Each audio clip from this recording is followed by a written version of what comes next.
پہلا مقصد توحید کی دعوت، دوسرا مقصد کتاب اللہ کی تعلیم، تیسرا مقصد حکمت کی تعلیم، اور چوتھا مقصد حضور علیہ الصلاۃ والسلام کی بعثت کا، وما ارسلناک الا رحمۃ للعالمین، اے نبی ہم نے آپ کو سارے جہانوں کے لیے رحمت بنا کر بھیجا۔ اگلی بات کرنے سے پہلے ایک بات کہتا جاؤں، قرآن مجید کی اس آیت سے حضور علیہ الصلاۃ والسلام کی ختم نبوت ثابت ہوتی ہے، اس لیے کہ اللہ تعالیٰ نے فرمایا وما ارسلناک الا رحمۃ للعالمین، اے پیغمبر ہم نے آپ کو سارے جہانوں کے لیے رحمت بنا کر بھیجا۔ جب سارے جہانوں کے لیے رحمت حضور کو بنا دیا تو پتہ چلا حضور کے بعد کسی اور نبی کی ضرورت ہے ہی نہیں۔ اس لیے حضور علیہ الصلوۃ والسلام نے فرمایا بعثت انا والساعۃ کہاتین، مجھے اور قیامت کو اس طرح بھیجا گیا ہے جیسے میری یہ 2 انگلیاں ہیں،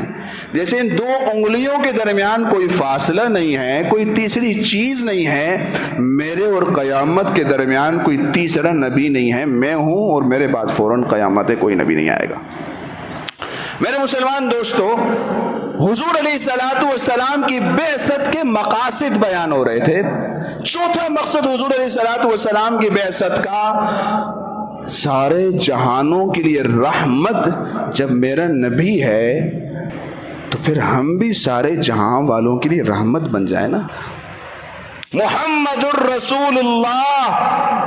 والذین معہ اشداء علی الکفار رحماء بینہم، محمد اللہ کے رسول ہیں اور جو ان کے ساتھی ہیں وہ کافروں پر تو سخت ہیں، آپس میں بڑے رحم دل ہیں۔ آج ہماری گنگا الٹی بہ رہی ہے، الٹی، ہم اوروں کے لیے بڑے رحم دل ہیں، بڑے اخلاق والے ہیں، بڑے صاحب ہیں، لیکن اپنوں کے لیے جلاد ہیں، جلاد، اپنوں کے لیے ہم آنکھوں کا کانٹا ہیں۔ میرے مسلمان دوستو، اگر ہم حضور علیہ الصلوۃ والسلام کے پکے سچے امتی ہیں نا، ہم آپس میں شیر و شکر ہو جائیں، آپس میں ایک دوسرے سے محبت کرنے والے ہو جائیں، آپس کی نفرتوں کی دیواروں کو گرا کر محبت کی فضا پیدا کرنے والے بن جائیں۔ اوروں کا نہیں کہہ رہا، میں ایسے کئی لوگوں کو جانتا ہوں جو ایک ماں اور ایک باپ کی اولاد ہیں، لیکن آپس میں ایک دوسرے کا چہرہ دیکھنا گوارا نہیں کرتے۔ اوروں کو کیا گرا ہے؟ میرے مسلمان دوستو، حضور علیہ الصلوۃ والسلام کے پکے سچے امتی اور حضور کے مقاصد کو اپنے مقصد میں شامل کرنا چاہتے ہو، رحماء بینہم، آپس میں پیار و محبت کی فضا پیدا کر لو۔ حضور علیہ الصلوۃ والسلام کی بعثت کے مقاصد میں سے سب سے اہم مقصد، جو باقی بھی تمام انبیاء کا مقاصد میں شامل ہے، وہ یہ ہے کہ اگر معاشرے کے اندر کسی برائی کو دیکھیں، اس برائی کو نامزد کر کے اس کی برائی کو بیان کرنا اور اس سے لوگوں کو منع کرنا، یہ حضور کے مقاصد میں سے،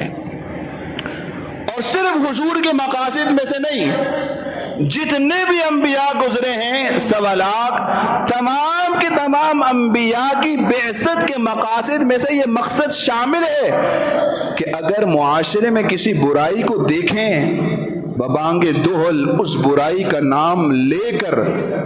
تمام لوگوں کو متوجہ کر کے کہیں کہ یہ کام برا ہے اور اس کام سے ہمارا دین اور ہماری شریعت منع کرتی ہے، لہٰذا ہم سب کو رک جانا چاہیے۔ یہ سچا نڈر، بے باک اور مجاہد مسلمان ہے جو برائی کو روکنے کی طاقت رکھتا ہے، برائی کو برا کہتا ہے۔ تو میرے مسلمان دوستو، آج ہم اپنے معاشرے میں کتنی برائیاں دیکھ رہے ہیں۔ آج ہم اپنے بچوں کے اندر برائی کو دیکھ کر نظر انداز کر دیتے ہیں، باقیوں تو چھوڑا جائے، بچوں کے اندر برائی کو دیکھ کر نظر انداز کر دیتے ہیں، اور پھر جب یہی بچے بڑے ہو کر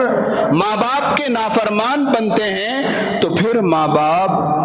عاملوں کے پاس چکر لگاتے ہیں کہ ہمارے بچے پر کسی نے جادو کر دیا ہے، وہ ہمارے ساتھ سیدھے منہ بات ہی نہیں کرتا، اور کسی عامل نے برا نہیں کیا، کسی جادوگر نے برا نہیں کیا، آپ اپنے بچے کے لیے جادوگر خود بنے ہیں، آپ اپنے بچے کے دشمن خود بنے ہیں، کہ جس وقت آپ نے اپنے بچے کے اندر برا کام دیکھا اور دیکھ کر چشم پوشی کر لی، نظر انداز کر دیا، وہیں آپ اپنے بچے کو لگام دے دیتے، آج آپ کا بچہ آپ کا نافرمان بالکل نہ ہوتا۔ میرے مسلمان دوستو، یہ چھوٹی بات نہیں، انبیاء کے مقاصد میں سے ایک مقصد بیان کر رہا ہوں، کہ تمام انبیاء کے مقاصد میں سے ایک مقصد تھا معاشرے کی برائیوں کو دیکھ کر اسے نامزد کر کے اس کی برائی کو بیان کرنا کہ یہ کام برا ہے اور یہ نہیں ہونا چاہیے۔ اسی طرح انبیاء علیہ السلام کی بعثت کے مقاصد میں سے سب سے اہم مقصد یہ ہے، حضور علیہ السلام نے فرمایا انما بعثت لاتمم مکارم الاخلاق، کہ میں اچھے اخلاق کی تکمیل کے لیے بھیجا گیا ہوں۔ اسی لیے قرآن مجید میں اللہ رب العزت نے حضور علیہ السلام کی اخلاق کی تعریف کرتے ہوئے فرمایا انک لعلی خلق عظیم، اے پیغمبر آپ تو اخلاق کے اعلیٰ ترین مرتبے پر فائز ہیں۔ میرے مسلمان دوستو، آج ہم اپنے معاشرے کے اندر ہر ایک اپنے گریبان میں جھانکے اور اپنے اخلاق کا معائنہ کرے اور دیکھے کہ میں کن اخلاق کا مظاہرہ کرتا ہوں اپنے گھر میں، اپنے بچوں کے ساتھ، اپنی بیوی کے ساتھ، اپنے پڑوس والوں کے ساتھ، اپنے معاشرے والوں کے ساتھ، اپنی گلی والوں کے ساتھ، اپنے محلے والوں کے ساتھ، اپنے خاندان والوں کے ساتھ۔ اگر ہم اچھے اخلاق کا مظاہرہ کر رہے ہیں تو پھر تو میرے مسلمان دوستو ہم نبی کے مقصد کو پورا کر رہے ہیں۔ اگر ہمارے اخلاق بہترین نہیں تو میرے مسلمان دوستو